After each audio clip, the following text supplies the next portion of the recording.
Bom, gente, vamos começar aqui o nosso webinar.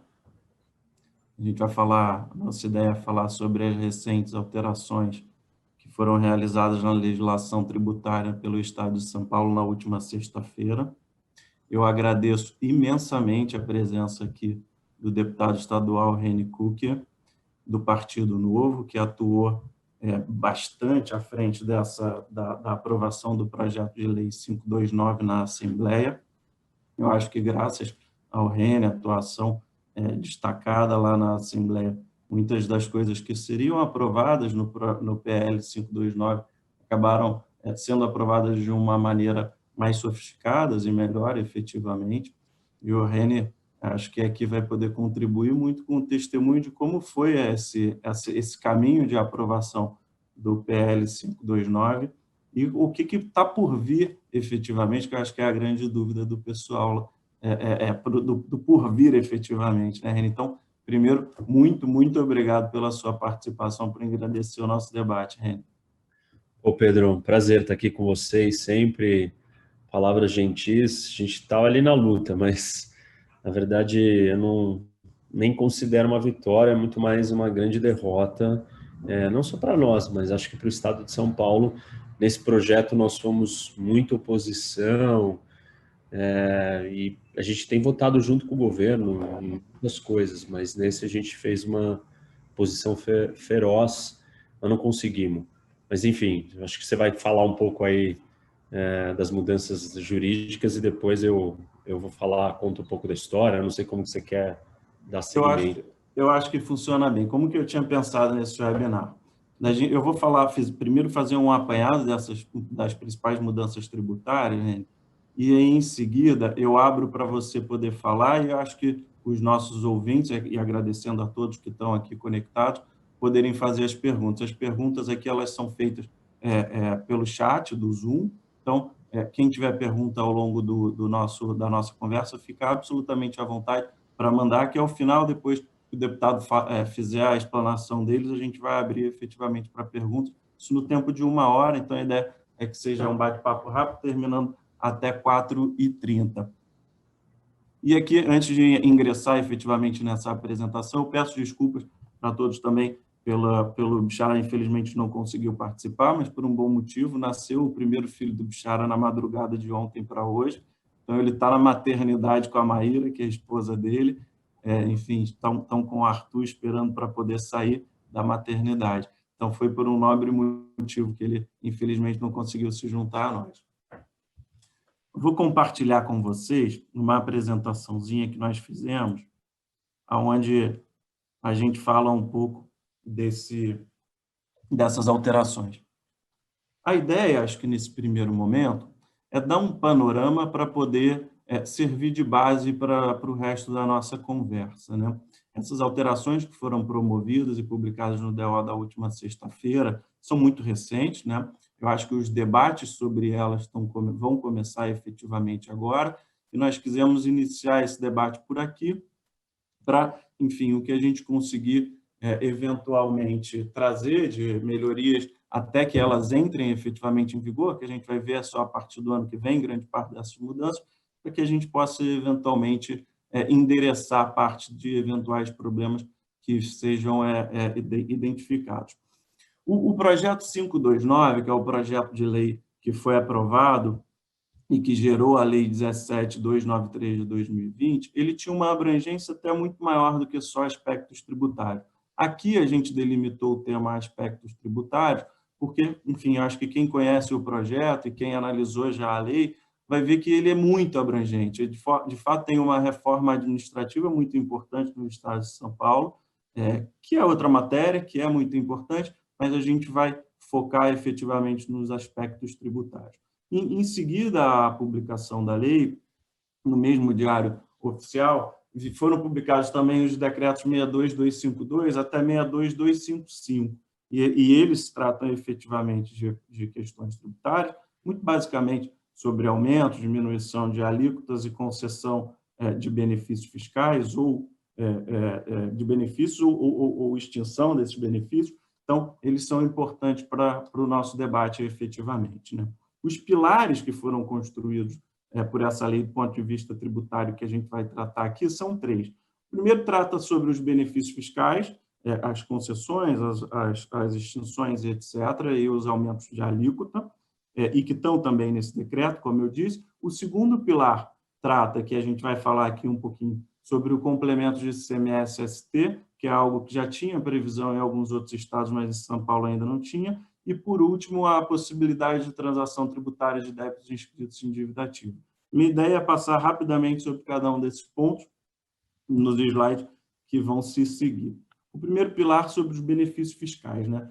A discussão, e aqui eu chamo a atenção especificamente porque eu acho que o diabo mora nos detalhes, especialmente dos decretos, não especificamente da lei, mas o que trouxe a possibilidade de você aprovar esses decretos que a gente vai tratar em diante foi esse artigo 22, que veio na Lei 17.293 de 2020, que trouxe a possibilidade do Poder Executivo, efetivamente, renovar os benefícios fiscais que tivessem em vigor na data de publicação da lei ou reduzir os benefícios fiscais. E aqui eu chamo a atenção para o parágrafo 1º desse artigo 22, que ele fala que as alíquotas que forem inferiores a 18% vão ser consideradas benefícios fiscais. Ou seja, se você tiver alguma alíquota para algum bem que seja inferior a 18%, você vai considerar que isso efetivamente é um benefício fiscal e o governo vai poder aumentar essa alíquota através de decreto. Tá?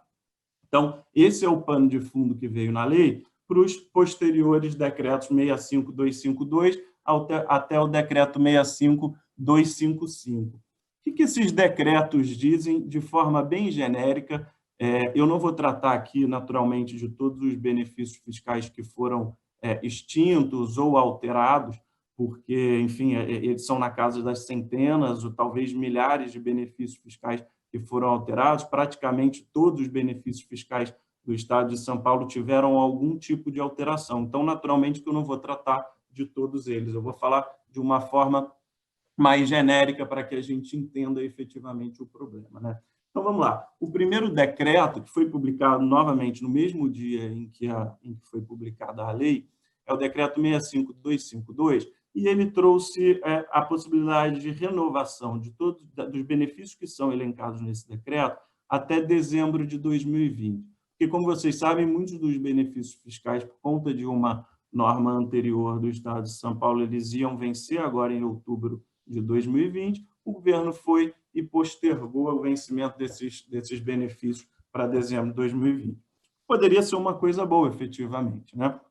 Se não tivessem os demais decretos do 65253 até o 65255, que foram os posteriores. O que dizem esses posteriores decretos, né? Eles efetivamente prorrogaram alguns, e aí eu digo mais do 62253, ele prorrogou alguns benefícios fiscais de alguns setores específicos para a data posterior a dezembro de 2020, até dezembro de 2022, para ser mais preciso, só que ele condicionou essa prorrogação aos benefícios até 2022 à aprovação do CONFAS. Então, ele prorrogou esses benefícios até 2022 peronomútil, né? Porque, efetivamente, se o CONFAS vai ter que aprovar isso, você não teve uma efetiva prorrogação desses benefícios fiscais até 2022. Dentro desses benefícios fiscais, tem benefício de construção civil, industrial, aeronáutico, médico hospitalar e uma série de outros benefícios, tá? Então, esses benefícios até 2022, que foram prorrogados, estão nesses decretos posteriores ao 62252, eles precisam efetivamente ser confirmados pelo CONFAS. Então, é algo que a gente precisa estar atento, porque a partir de 1º de janeiro de 2021, se o CONFAS ele não convalidar esses benefícios, não vai ter benefício renovado de maneira nenhuma. A contrapartida de renovação desse benefício, para o governo não perder a arrecadação, foi a alteração de outros benefícios, onde ele diminuiu efetivamente o valor do crédito que estavam sendo considerados para os contribuintes. E aí tem uma série de benefícios que foram reduzidos a partir de 1º de janeiro de 2021. Só que esses benefícios de 1º de janeiro de 2021, a redução não depende de aprovação no CONFAS, o que gera uma incongruência, né? Porque para você efetivamente manter esses benefícios, os demais benefícios, você vai precisar de aprovação do CONFAS, e para você reduzir os demais benefícios que foram reduzidos em razão de uma necessidade de arrecadação do Estado de São Paulo, você não vai precisar de aprovação do CONFAS. Por quê? Porque veio o tal do artigo 22, que foi aquele que a gente tratou da lei, que possibilitou que o governador, através de ato, através de decreto, ato específico do governador, fizesse essa redução dos benefícios fiscais. E mais grave do que isso, é uma coisa que chama muita atenção nossa, e a gente tem um receio de como isso vai ser efetivamente aplicado, é que, de novo, como eu disse lá no início, a diferença de alíquota, qualquer alíquota menor do que 18%, foi considerado um benefício fiscal. Então, essas alíquotas menores do que 18%, elas poderão ser majoradas através de decreto também do Executivo. Então, o Executivo ganhou um poder de manobra aqui no Estado de São Paulo muito peculiar, porque você vai poder efetivamente aumentar as alíquotas que eventualmente tenham sido, inclusive, aprovadas, alíquotas menores tenham sido aprovadas pelo Legislativo, através de um simples decreto. Esse artigo 22, que veio na lei, deu efetivamente um cheque em branco para o Executivo e que ele já começou a utilizar com a edição desses novos decretos. Tá? Então, acho que esse é um primeiro ponto que a gente precisa deixar bem claro, e, de novo, não tratando das especificidades de cada um dos benefícios, a gente está, óbvio, à disposição para tratar depois do webinar, mas eu queria chamar muita atenção para essa alteração de premissa que a gente tem hoje no Estado de São Paulo. Né? Além disso, para novos benefícios fiscais, a legislação ela trouxe duas exigências que vão atrasar, pelo menos, a concessão desses benefícios. A primeira é que todo novo benefício, então, se um setor for pleitear um novo benefício, ele necessariamente vai ter que ter previsão na LDO. Ou seja, você nunca vai conseguir um benefício fiscal a partir desse primeiro ano, efetivamente, de negociação com o Estado. Você só vai conseguir depois que entrar na LDO e esse benefício vai passar a valer no ano seguinte.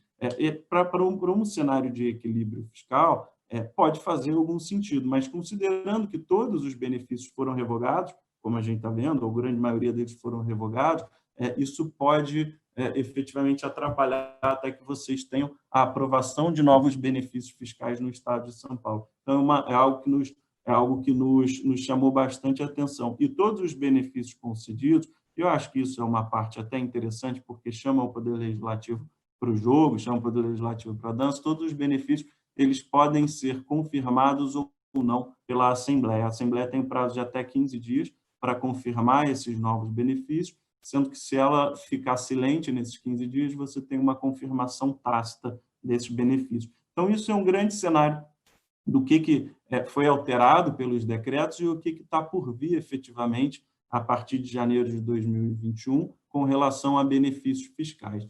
Outro ponto também que veio na linha desses novos decretos foram efetivas majorações de alíquotas para vários bens. E aqui eu citei alguns exemplos com relação a bens que são da cesta básica, como ovos in natura, embalagens, pães, torradas, óleo diesel, pedra, areia, ferro, painéis, tiras e plásticos de papelões, elevadores e escadas rolantes, enfim, em vários deles, se vocês forem pegar o decreto, é possível ver que se aumentou uma alíquota, não foi um valor muito agressivo, até 18%, mas, por exemplo, os ovos tinham a alíquota de 7% e aumentou 2 e pouco por cento, foi para 9,3%, salvo engano. Então, tiveram já aumentos de alíquotas efetivamente desses produtos através de decreto. E a gente chama atenção aqui para essa curiosidade desse cheque em branco que efetivamente o Executivo hoje vai ter, né? Que é a possibilidade de fazer essas manipulações de alíquota por decreto. A gente sabe que o governo federal já tentou delegar isso para a COFINS, receitas financeiras. No governo federal foi editada uma lei ordinária possibilitando que o Poder Executivo fizesse a majoração dessa alíquota da COFINS sobre as receitas financeiras. Né? Os contribuintes ingressaram imediatamente em juízo quando houve essa majoração através de decreto, dizendo que era impossível porque feria o princípio da legalidade. Você não pode dar esse cheque em branco ainda mais num tributo que não é extrafiscal, né, que não é o caso que o ICMS, claramente um tributo não extrafiscal, que não tem as exceções dentro da Constituição Federal para você poder aumentar a alíquota por decreto, né? O ICMS claramente não está dentro dessas exceções. Isso causa alguma estranheza e provavelmente vai gerar um contencioso, porque todas essas alíquotas que foram, a partir de janeiro de 2020, aumentadas através desses decretos, do 6252 ao 6255, provavelmente vão ser questionadas. Vamos lá, pessoal. Então, o que eu estava dizendo, então, basicamente nesses slides iniciais aqui, é a lei, são os decretos que trouxeram essas alterações que eu falei. Esses são os pilares que a gente vai tratar. Depois eu vou mandar a apresentação para todos os inscritos que entraram efetivamente no Zoom, tá? Os pilares a serem apresentados. Ô, Juliana, agora o pessoal está vendo? Tá, né? Tá. Tá. Os pilares a serem apresentados, tá? O primeiro pilar é a redução dos benefícios fiscais sobre os quais eu falei. Os principais pontos de atenção que a gente acha que a partir de 1º de janeiro podem despertar, enfim, alguma controvérsia. E é onde eu estava, e passando, ia começar a passar para os demais tópicos, são as majorações de alíquotas que já foram realizadas pelos decretos, esses que já foram editados, do 65252 ao 65255. Tá? Aqui são alguns exemplos de materiais cujas alíquotas foram majoradas e que, enfim, como eu disse, a gente acha que vão gerar um contencioso por conta da impossibilidade de você aumentar a alíquota através de decretos. Tem previsão expressa no 150, inciso 1 da Constituição. Então, acho que esses são os primeiros questionamentos que eventualmente podem vir desse artigo 22, tá, que foi aprovado, e dos decretos subsequentes que já fizeram essas alterações em benefícios fiscais e aumento de alíquota. Um segundo pilar que eu queria tratar aqui, para poder passar em seguida a palavra para o Rênio, é da cobrança complementar de CMS-ST.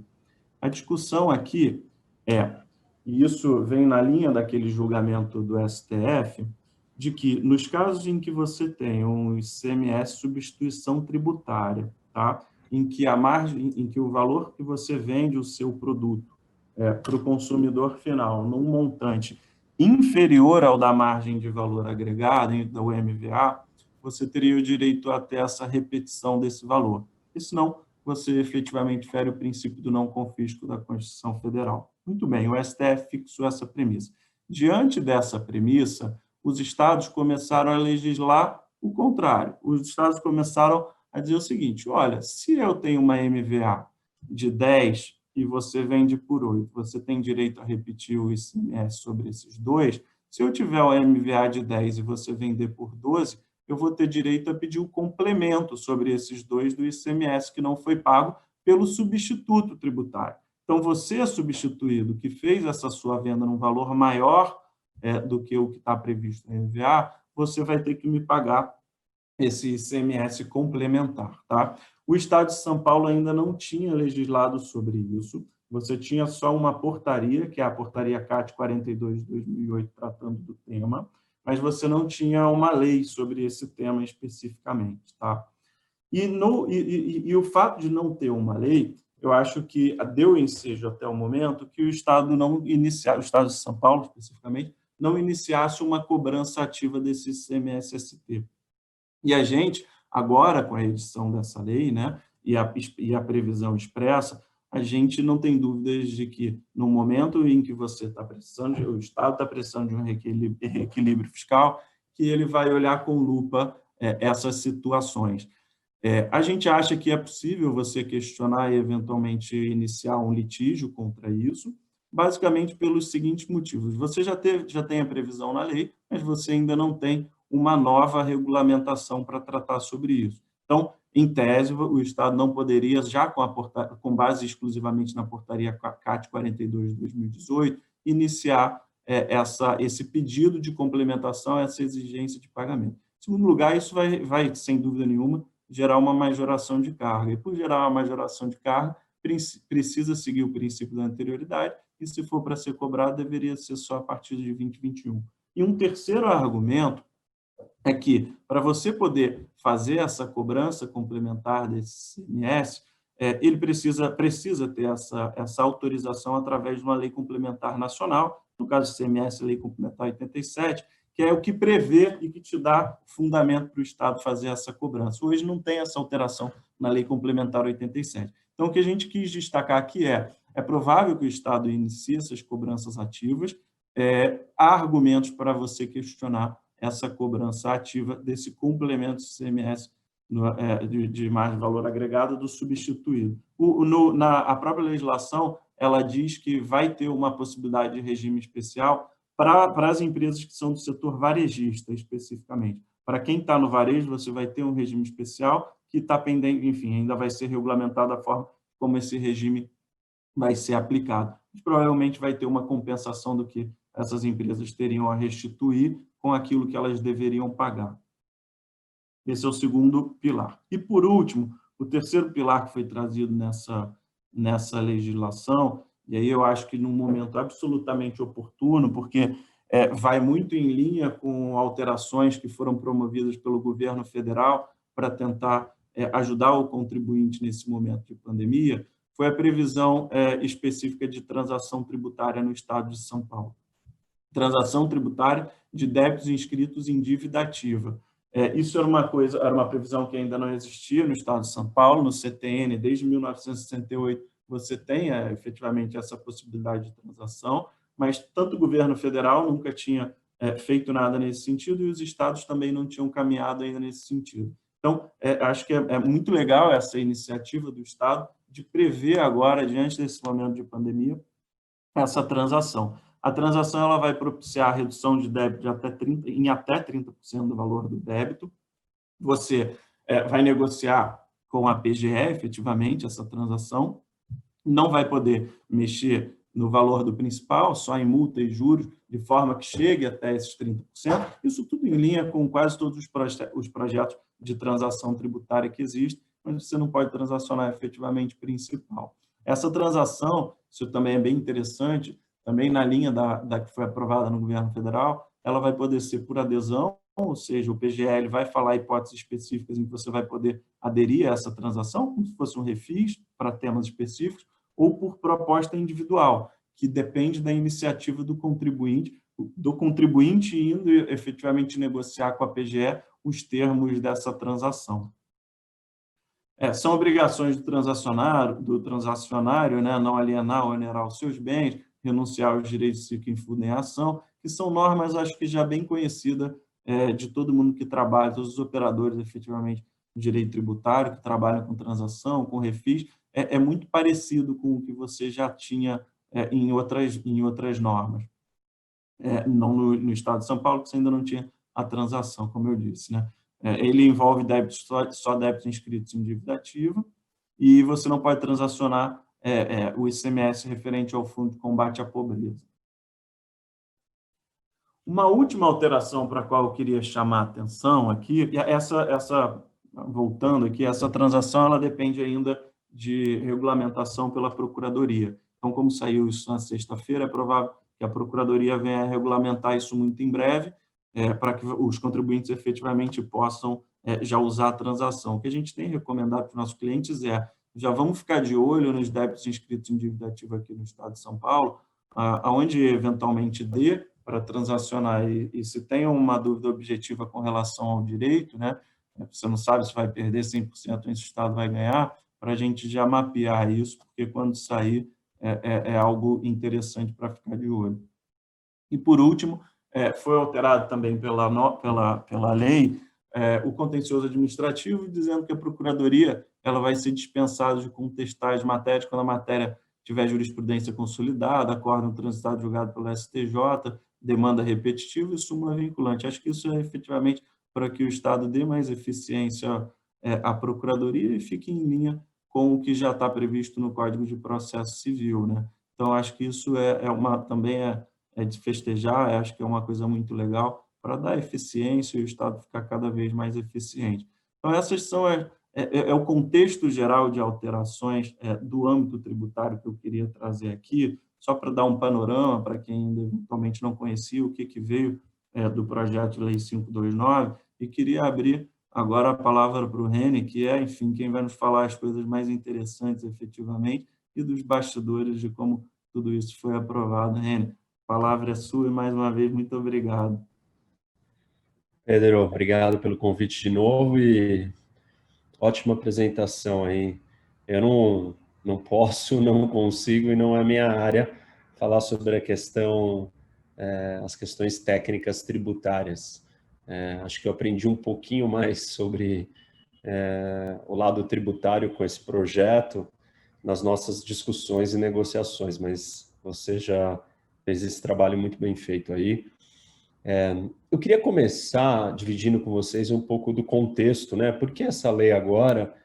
E eu faço isso para deixar claro a nossa responsabilidade, preocupação e a minha posição ali na Assembleia e a do partido, do meu partido. Nós temos um rombo, né? Teremos um rombo em 2021. Então, tem um desequilíbrio fiscal. Isso aconteceu devido à pandemia. Você teve uma perda de arrecadação no Estado. Ao mesmo tempo, você também teve gastos diferentes com a questão de saúde. Então, isso não é exclusivo do Estado de São Paulo. Isso não é fruto de erros na administração pública pelo Estado, muito ao contrário, o Estado de São Paulo tem as contas aí numa situação melhor do que a maioria dos estados do Brasil.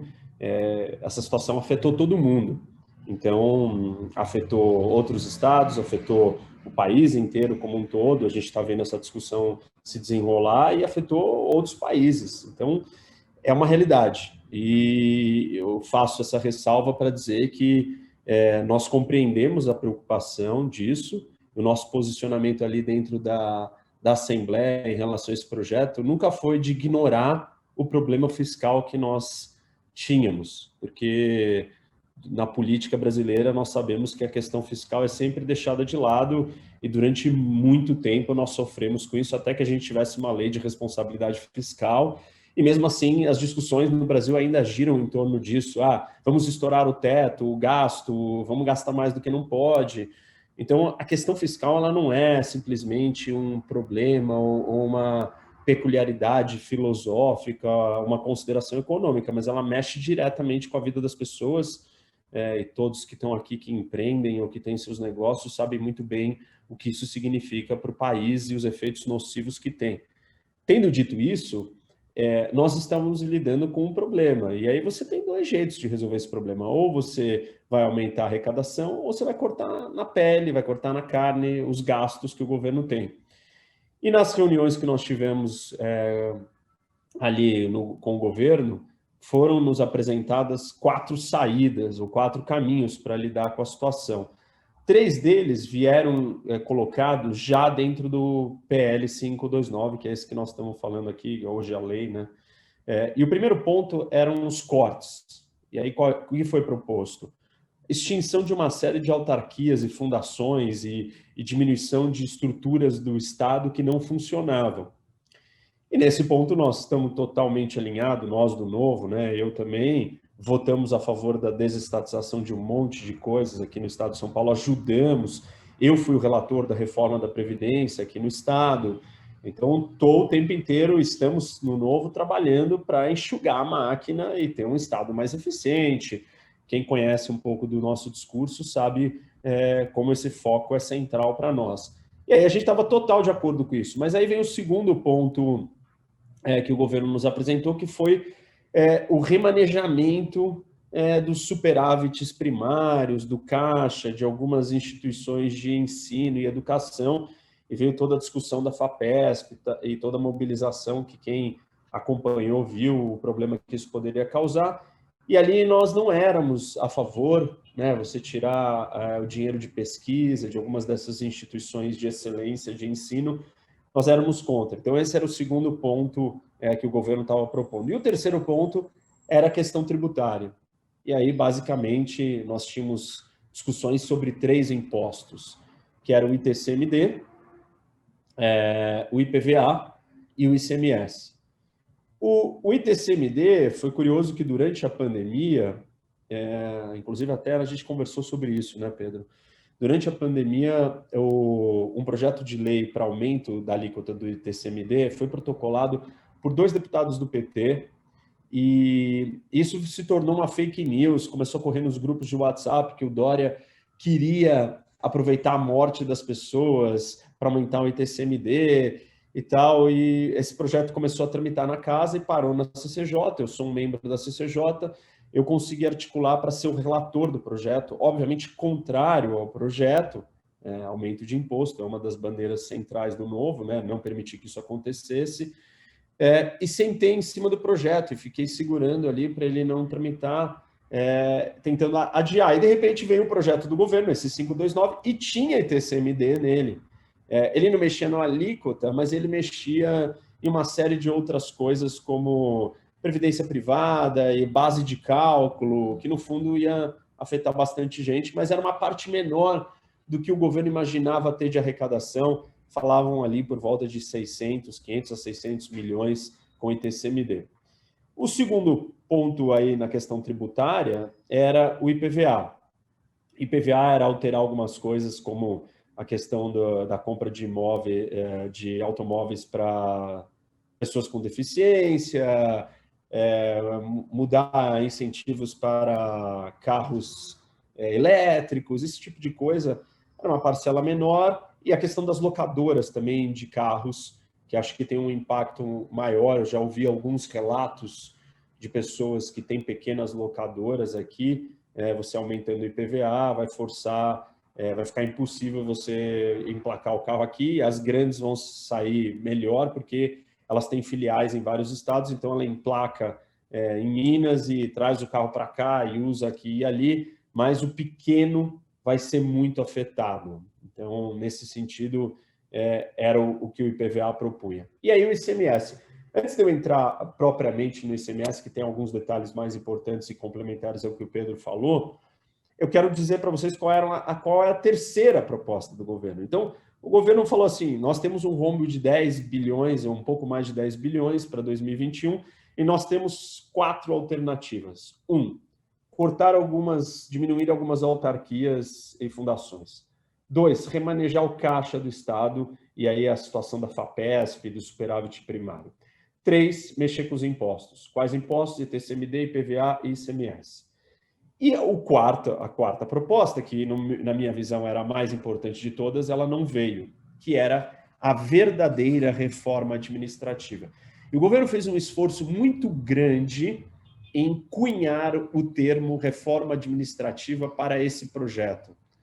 O que não é verdade, porque uma reforma administrativa é conhecida como uma reforma da estrutura administrativa do Estado, no caso, o funcionalismo público, os funcionários públicos. E não foi isso que aconteceu, porque essa proposta não veio. E por que não veio?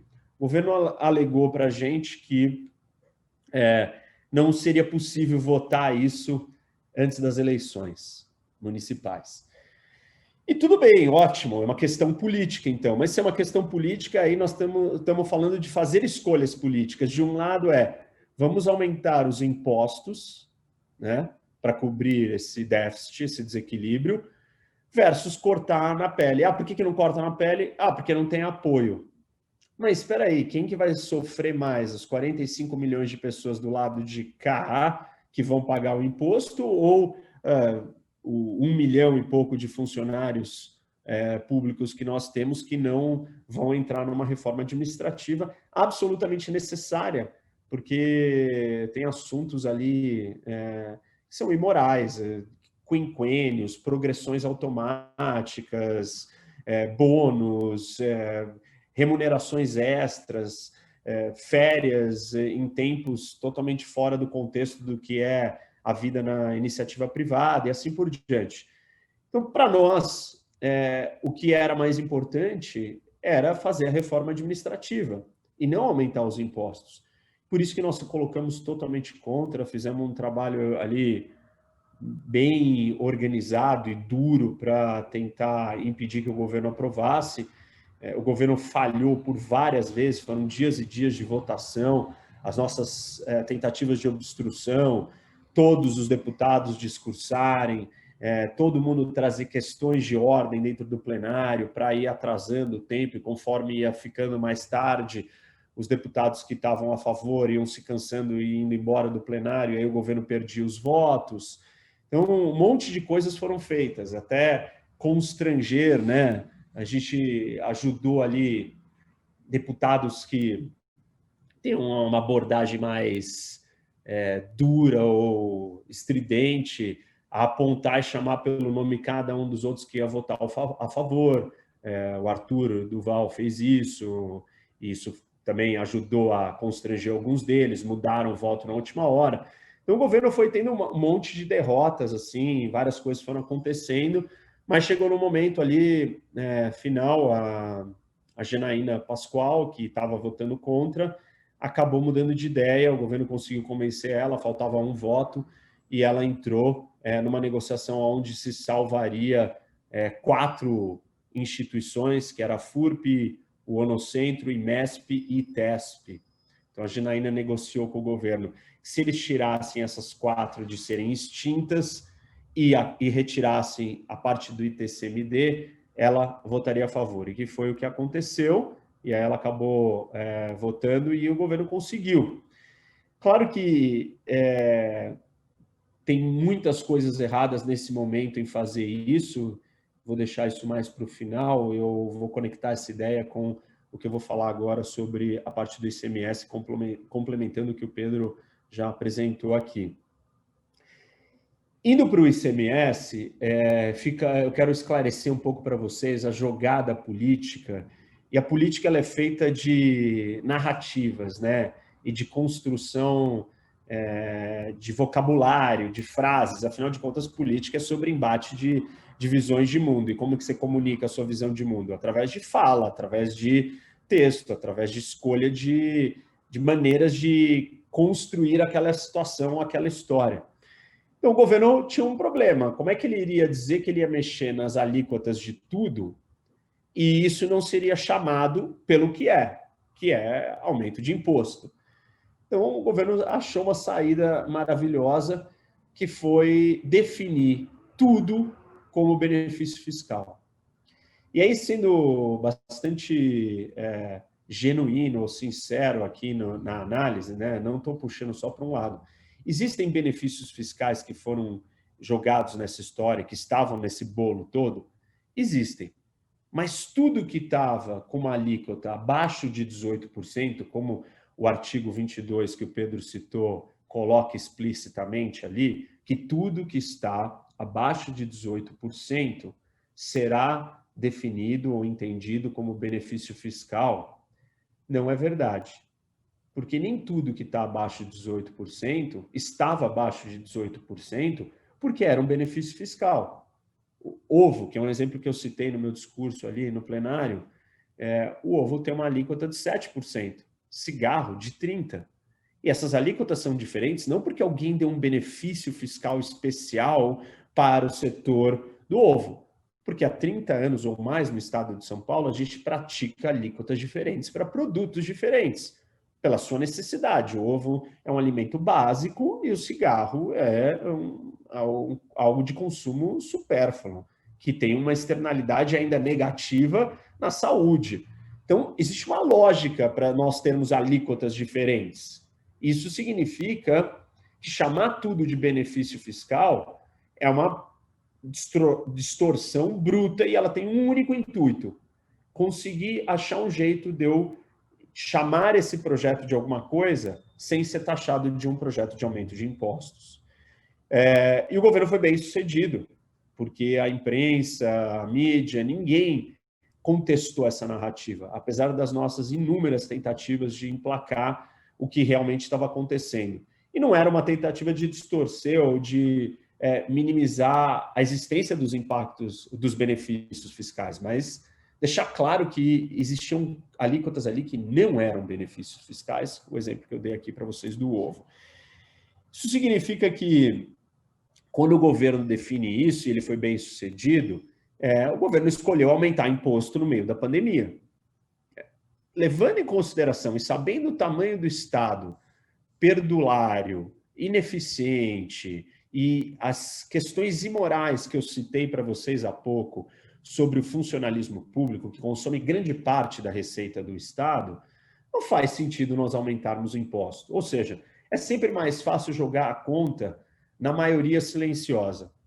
E mérito da minoria barulhenta, que são os funcionários públicos que estão organizados, mérito deles, sim, democraticamente eles se organizaram e conseguem impedir esse tipo de coisa avançar. Mas o resto da população não está mobilizada, não está organizada e vai pagar a conta. Seja o cidadão mais humilde ou aumento de impostos no meio da pandemia, no meio dessa situação difícil.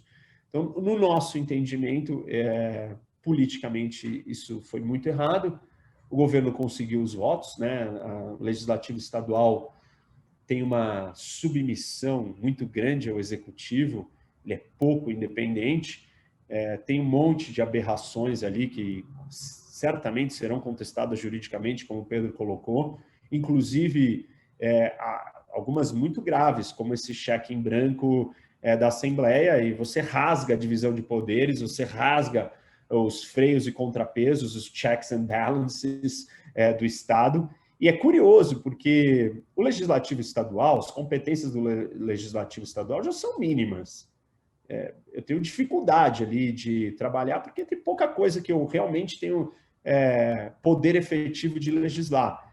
E é curioso que os deputados, ou que a maioria deles, tenha aberto mão de um poder que já é pequeno.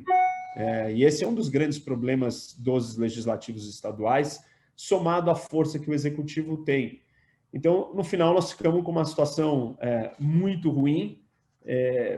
Tem essa parte, uma outra parte importante aí que você comentou, Pedro, sobre a questão que tem um dispositivo que, se a LESP não se manifestar nessa Assembleia, se o Legislativo não se manifestar em 15 dias, está automaticamente aprovado.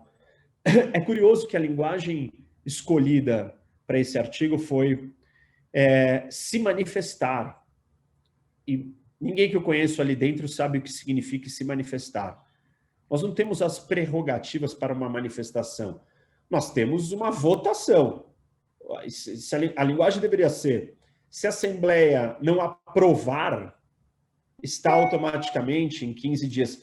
Para aprovar, tem um processo de votação. Agora, a palavra colocada como manifestar, ela é pura e simplesmente simbólica, o que significa que não existe manifestação e não existirá. Isso é um cheque em branco eterno para essa situação seguir da maneira que vai seguir. Eu espero e tenho confiança que isso seja revisado pelas instâncias superiores e tal. Eu imagino, tem bastante gente que eu estou conversando e muitas entidades aí estão falando que vão recorrer, inclusive nós mesmos. Essa conversa está existindo dentro do Novo, analisando as possibilidades. O que eu acho interessante aqui, para ficar claro para vocês, é a decisão e a escolha política. Acho que esse é um ponto importante, né? Foi escolhido aumentar impostos versus diminuir o tamanho da máquina. E não é uma máquina que consegue prestar serviços decentes. Ao contrário, a reforma administrativa que deveria ter vindo antes e que é a mais importante, que vai economizar muito mais do que você aumentar esses impostos, ela precisa ser feita por uma questão da qualidade dos serviços envolvidos. Imagina que nós temos a ideia de progressão automática. Progressão e promoção automática no funcionalismo público. Um funcionário público, ele automaticamente vai chegar no topo da...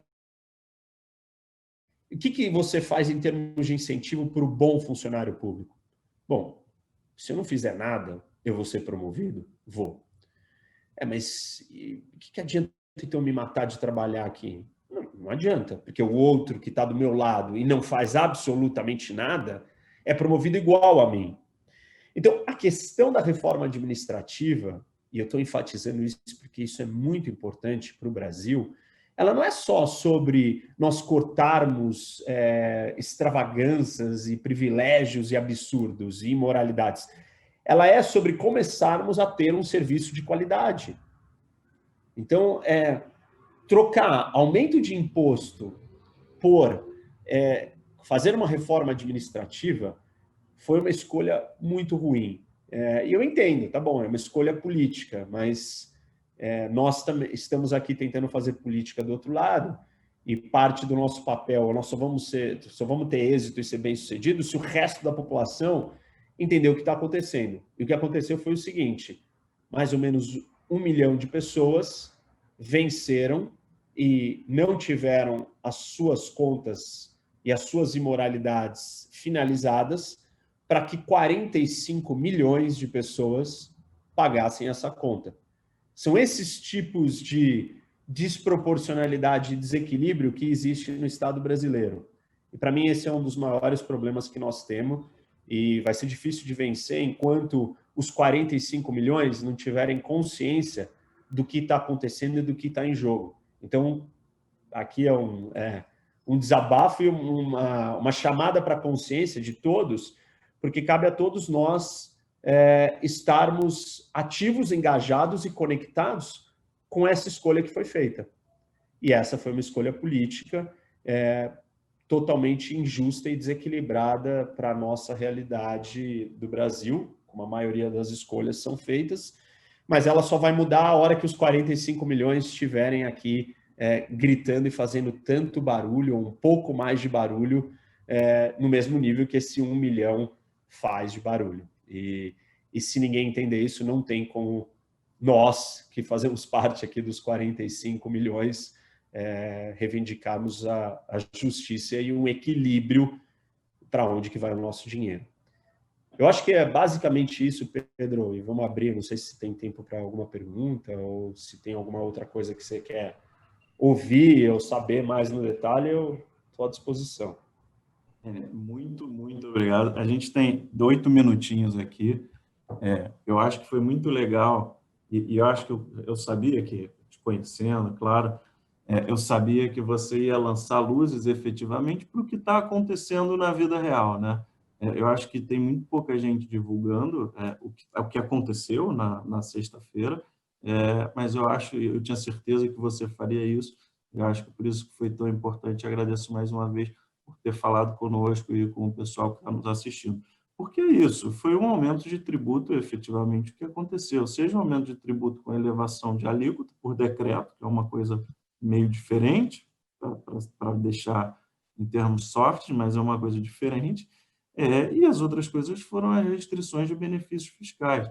E mesmo os benefícios que foram renovados não foram renovados de verdade, porque isso depende de aprovação de Confaz. Foi renovado até dezembro. Depois de dezembro, ninguém sabe o que fazer. Então, é uma coisa grave, efetivamente. E eu tinha certeza que você lançaria essas luzes. E aí, aproveitando uma pergunta, que eu acho que vai dar tempo da gente falar nesses últimos minutos, que nos fizeram, Reni, primeiro, eu acho que você já respondeu, mas aí eu vou complementar essa pergunta, que é sobre o ITCMD, se foi aprovado ou não foi, especialmente sobre previdência privada, PGBL, VGBL, a Lucília nos perguntou aqui, perguntando se ficou de fora. Eu acho que você já tinha antecipado que ficou de fora, e eu emendo com uma outra pergunta. Vendo os bastidores, você acha que tem, no curto prazo, possibilidade e força política do governo para aprovar isso, que, pelo menos o que a mídia dizia, era algo que eles gostariam de fazer? Se não aumentar a alíquota do ICMD, pelo menos aumentar a base de cálculo para, por exemplo, entrar a previdência privada. Você teria alguma coisa para compartilhar com a gente disso, se você pudesse efetivamente compartilhar? Claro. Eu, assim, fazendo uma análise política, né? Um dos problemas do PL 529 é que você mencionou isso, ele engloba muita coisa. Tem 75 páginas e mistura tudo. Esse é um argumento que eu tentei usar na CCJ para dizer que ele era inconstitucional, porque ele estava misturando temas totalmente não relacionados ali. E isso dificultou para o governo ter os votos, porque você colocou de um lado, contrário ao projeto, o Novo, o PSOL, o PT, dentre vários outros, mas olha que combinação, no mínimo, estranha, exótica. Cada um que subia na tribuna de um desses partidos que era contra, subia por uma coisa. Então, o PT subia lá para dizer que não podia terminar com a fundação ou extinguir a autarquia. Nós subimos lá para dizer que não podia aumentar o imposto, mas que a gente era a favor da extinção da autarquia. O PSL subia por motivos, às vezes, políticos, anti-Dória, por causa do Bolsonaro. Então, cada um tinha a sua história ali. E o que eu sinto é, se você trouxer um outro projeto para aumentar o ITCMD, você consegue trazer a esquerda para dentro. A esquerda normalmente tem se colocado, tanto que, como eu citei, um projeto de lei que, durante a pandemia que veio, foi colocado por 2 deputados do PT. Então, eu acho que o governo conseguiria manter a sua base, por razões óbvias, porque é a base do governo, e ainda ganharia o peso de alguns outros membros da esquerda. Então, eu acredito que esse projeto deva voltar. Ele só saiu porque eles estavam muito apertados na negociação, o texto estava estranho, tinha umas dúvidas, mas eu acho que o ITCMD ele vai voltar. E vai ser bem mais difícil de impedir que ele passe, porque sendo uma coisa tão pontual, específica, dá para trazer outros partidos nesse bolo e aí passaria até mais fácil do que o 529. Essa é uma análise. Eu não sei como que o governo vai proceder, se ele realmente acha que é importante, mas eu não esperava o governo querer mexer no ITCMD, porque na época do começo da pandemia, quando veio o projeto do PT, eu falava com o pessoal do governo e eles falavam: imagina que absurdo, isso nunca vai acontecer, nós não queremos pautar um projeto desse. De repente, o ITCMD veio embutido no 529. Então, eu já não duvido mais que ele possa voltar. E se voltar, vai voltar com mais força, porque vai ser uma coisa específica e pontual, e aí eu acho que ele é aprovado. Legal. Reni, muito obrigado pelos esclarecimentos. Bateu aqui para a gente não fugir da nossa hora, e eu sei que a sua agenda é super atribulada. Não vamos tomar mais o seu tempo. Muito obrigado mais uma vez por ter batido esse papo conosco. Eu acho que ficou muito claro todo esse trâmite, enfim, tudo isso que aconteceu. Acho que em nome do escritório, todos que estão nos assistindo, obrigado pela sua participação, por ter dedicado essa 1 horinha da sua tarde aqui para transmitir esses conhecimentos para a gente. Foi um prazer, Pedro, sempre uma alegria estar com você, ouvir as suas análises também, estar aqui com todo o pessoal do Bichara que segue o trabalho de vocês. Sou entusiasta, sei da seriedade que vocês trabalham e estou à disposição. Quando quiserem fazer outro, vai ser uma alegria, gostoso. A gente precisa de mais pessoas engajadas e compreendendo o que está acontecendo. Eu sei que, a maioria das pessoas estão cuidando da sua vida, tentando sobreviver na loucura que é o Brasil. Mas talvez a sobrevivência vai ser mais fácil quando a gente estiver mais próximo da política. Parte do que eu tenho tentado fazer no mandato é isso, aproximar as pessoas, aproximar a sociedade civil, trazer clareza para que todo mundo entenda e participe. E às vezes a participação não é que eu imagino que você vai sair do escritório e vai lá para a Lesp na galeria gritar com uma sanfona, mês e meio com um negócio gritando na minha orelha, não conseguia trabalhar lá dentro.